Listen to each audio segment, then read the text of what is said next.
warahmatullahi wabarakatuh. Hello my lovely student. How are you today? I hope all of you in a good situation and Allah always bless us. Before we are continue our program, it's better we are ready to pray. Let's pray together.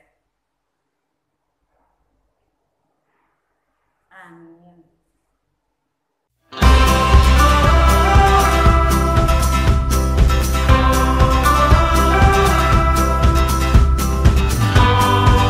Oke sayang, hari ini kita masuk ke video kedua ya, karena semalam Miss Putri sudah mengirimkan video before-nya. Nah, di sini Miss ingin bertanya dulu, apakah Ananda Miss sudah melihat video before-nya? Sudah pasti ya, karena Ananda Miss ini adalah calon-calon orang sukses. Ananda Miss sudah melihat video before-nya karena merupakan tanggung jawab di sini ya. Oke. Di sini setelah Ananda Miss melihat video before-nya, apa yang Ananda Miss ketahui? Ya, benar, di sini Ananda Miss bisa melihat bagaimana proses kehidupan di muka bumi ini. Dimulai dari proses di mana bumi itu masih panas sampai sudah adanya kehidupan manusia, dimulai dari mereka yang belum mengetahui bagaimana cara bercocok tanam sampai mereka sudah bisa membuat perlengkapan dari logam. Nah, sekarang kita akan masuk ke bagaimana pengelompokannya itu berdasarkan ciri kehidupannya, karena kemarin di minggu lalu kita sudah melihat berdasarkan dua pembagian ya, ada geologis dan arkeologis. Nah, di sini siapa yang tahu apa materi kita hari ini? Nah, ya, di sini periodisasi masa praaksara berdasarkan kehidupannya atau ciri kehidupannya ya. Nah, di sini tujuan pembelajaran kita yang pertama, siswa mampu mengidentifikasi ciri zaman praaksara berdasarkan ciri kehidupannya. Yang kedua, siswa mampu menunjukkan hasil kebudayaan dari masing-masing zaman tersebut. Yang ketiga, siswa mampu mempresentasikan hasil diskusi mengenai periodisasi praaksara berdasarkan ciri kehidupannya. Nah, berdasarkan tujuan pembelajaran tadi, ayo kita lihat materi atau kita kelompokkan video before tadi masuk kemana dia ya. Oke, kita lanjut ya. Oke, kita lihat yaitu periodisasi zaman praaksara di Indonesia. Kemarin kita sudah melihat secara geologis, yaitu ada zaman Arkaikum, Paleozoikum, Mesozoikum, dan zaman Neozoikum. Selanjutnya, secara arkeologis ada yang namanya zaman batu, yang kedua zaman logam. Nah, ini yang akan kita pelajari hari ini, yaitu berdasarkan perkembangan kehidupan manusia. Nah, di sini ada yang pertama berburu dan mengumpulkan makanan, yang kedua masa bercocok tanam, yang ketiga adalah masa perundagian. Nah, di sini kita akan lihat pada masa yang ini. Jadi bagaimanakah bentuk periodisasi berdasarkan kehidupannya? Nah, di sini periodisasi ini didasarkan atas perubahan-perubahan yang terjadi di berbagai bidang kehidupan manusia. Misalnya dalam bidang ekonomi, sosial, dan budaya. Bagaimana perkembangan manusia pada masa tersebut? Dan bagaimanakah mereka memenuhi kehidupan hidupnya, serta bagaimana hubungan antar mereka dalam membentuk kelompoknya. Nah, pada video kali ini kita akan menjawab semua pertanyaan-pertanyaan berikut ya. Kita lihat periodisasi ini. Yang pertama, berdasarkan perkembangan kehidupannya itu dibagi menjadi 3. Yang pertama ada masa berburu dan mengumpulkan makanan, masa bercocok tanam, dan masa perundagian. Oke, pertama kita akan membahas mengenai masa berburu dan mengumpulkan makanan. Di sini masa berburu dan mengumpulkan makanan terbagi menjadi 2. Yang pertama ada masa berburu dan mengumpulkan makanan tingkat sederhana. Nah, di sini masa berburu makanan tingkat sederhana diperkirakan semasa dengan zaman Paleolitikum. Manusia yang hidup di tingkat ini masih rendah tingkat peradabannya. Mereka baru hidup berpindah-pindah dari tempat satu ke tempat yang lainnya sebagai pemburu binatang dan penangkap ikan, ya. Di samping itu, mereka juga meramu, yakni mencari dan mengumpulkan makanan atau food gathering. Nah, ini ya beberapa bentuk gambarannya ya. Nah, ada kapak perimbas sebagai hasil kebudayaannya. Nah, kita lihat di sini. Masa berburu dan mengumpulkan makanan itu ada 3. Ada ciri kehidupan ekonomi, sosial, dan kehidupan budayanya. Oke, kita bahas satu-satu ya. Nah, berdasarkan kehidupan ekonominya, cirinya di sini kehidupan manusia pada masa ini masih tergantung kepada alam. Pada gambar ini bisa kita lihat mereka lagi berburu ya. Nah, yang kedua, kebutuhan makanan dipenuhi dengan cara berburu hewan, mengumpul umbi-umbian, buah-buahan, serta dedaunan yang ditemukan di sekitar lingkungan mereka. Selanjutnya, untuk kehidupan sosial. Di sini mereka hidup secara nomaden, serta di sini mereka hidup berkelompok-kelompok kecil yang terdiri dari keluarga-keluarga kecil ya. Selanjutnya kehidupan budaya. Manusia sudah mampu membuat alat-alat dari batu, tulang, dan kayu walaupun masih kasar. Nah, di sini mereka sudah mulai membuat perlengkapan mereka ya. Nah, ini dia berupa hasilnya. Ada berupa kapak genggam, alat-alat dari tulang, ada alat-alat serpih ya.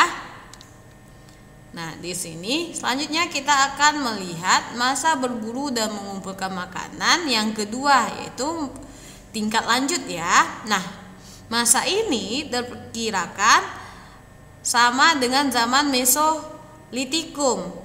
Manusia mulai hidup menetap walau hanya untuk sementara waktu dan mulai mengenal cara bercocok tanam sederhana.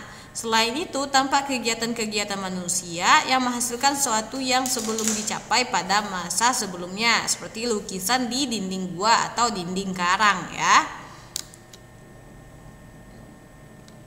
Oke, masa berburu dan mengumpulkan makanan tingkat lanjut berdasarkan ciri kehidupan ekonominya. Di sini sudah mengenal cara bercocok tanam dengan sistem berladang.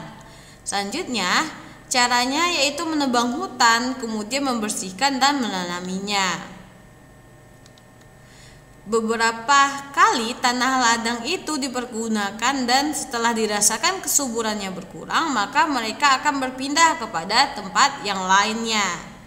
Selain berladang, mereka juga melihara dan mengembangbiakkan binatang ya. Nah, di sini kalau dirasa tanah tempat yang mereka kelola itu tidak subur lagi, mereka akan pindah ke tempat yang lainnya. Dan di sini juga mereka sudah melihara hewan ternak ya.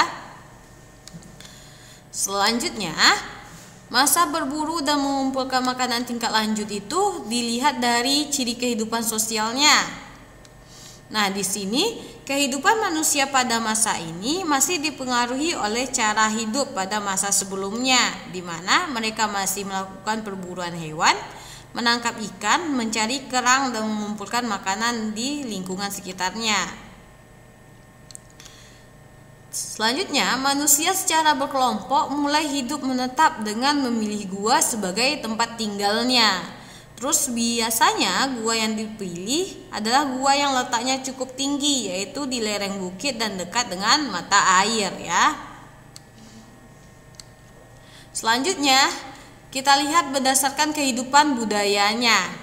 Selama bertempat tinggal di gua, mereka melukis sesuatu di dinding gua yang menggambarkan suatu pengalaman, perjuangan, dan harapan hidupnya.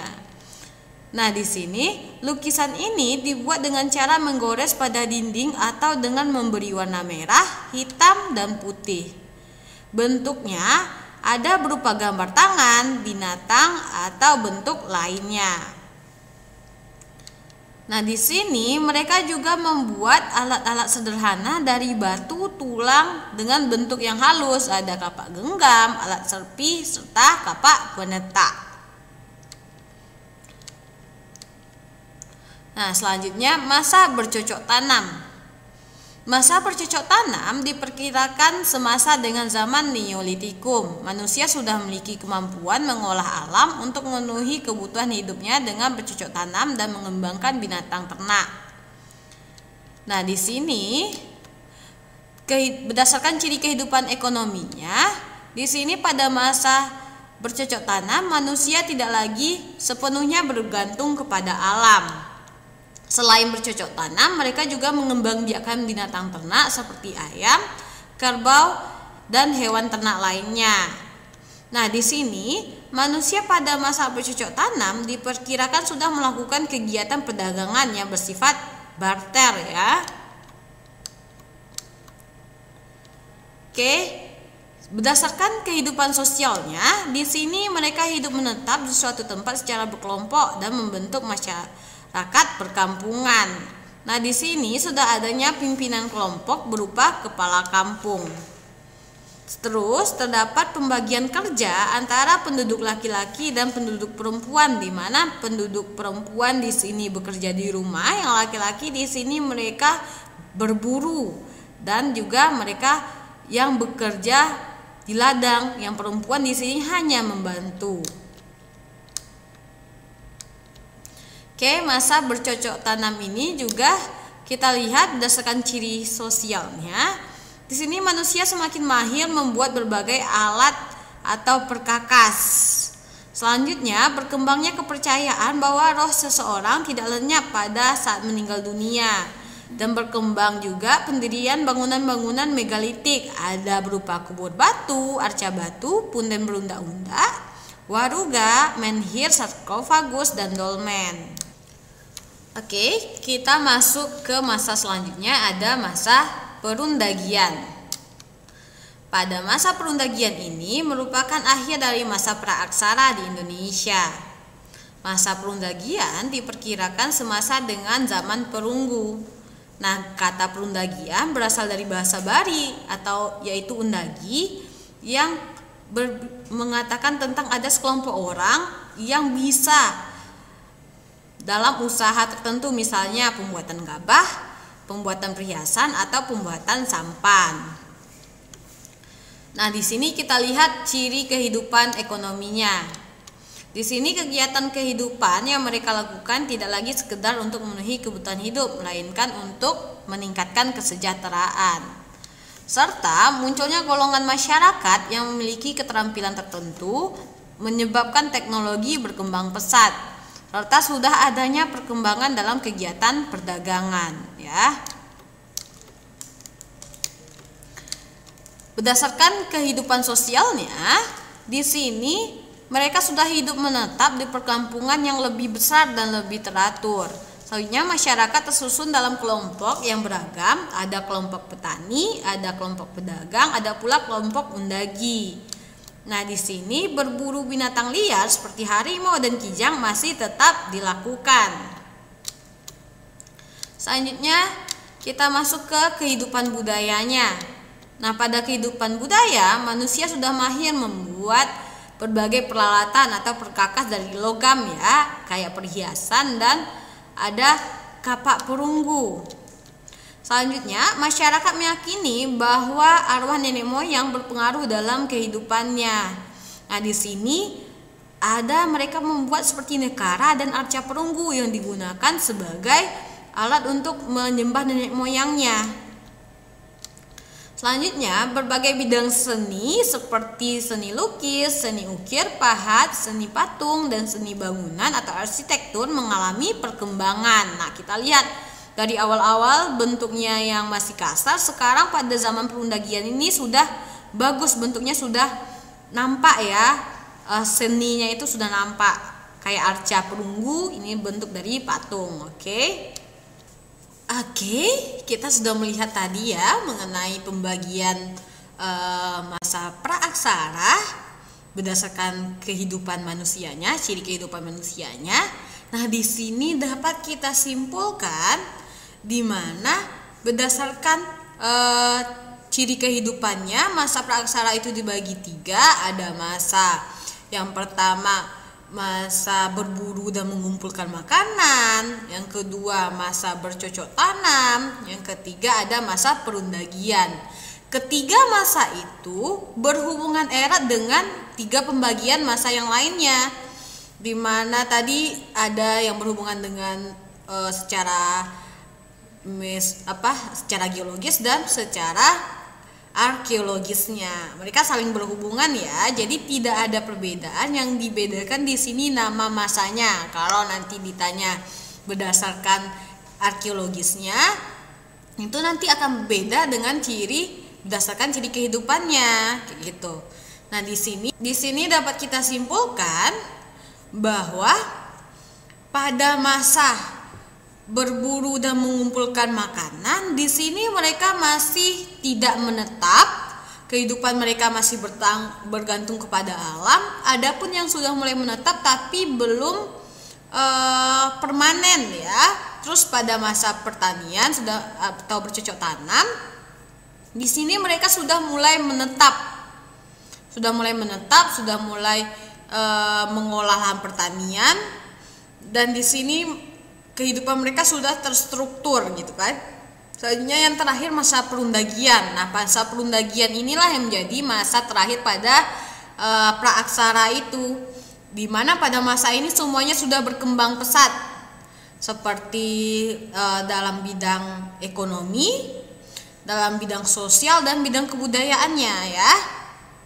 Dan di sini juga kita sudah bisa melihat ciri-ciri kehidupannya sudah mulai adanya perubahan. Manusianya sudah mulai memiliki kemampuan yang baik dalam mengelola kehidupannya. Oke, sekian video kita hari ini. Selanjutnya kita masuk ke pembelajaran selanjutnya pada Zoom meeting ya. Oke, assalamualaikum warahmatullahi wabarakatuh.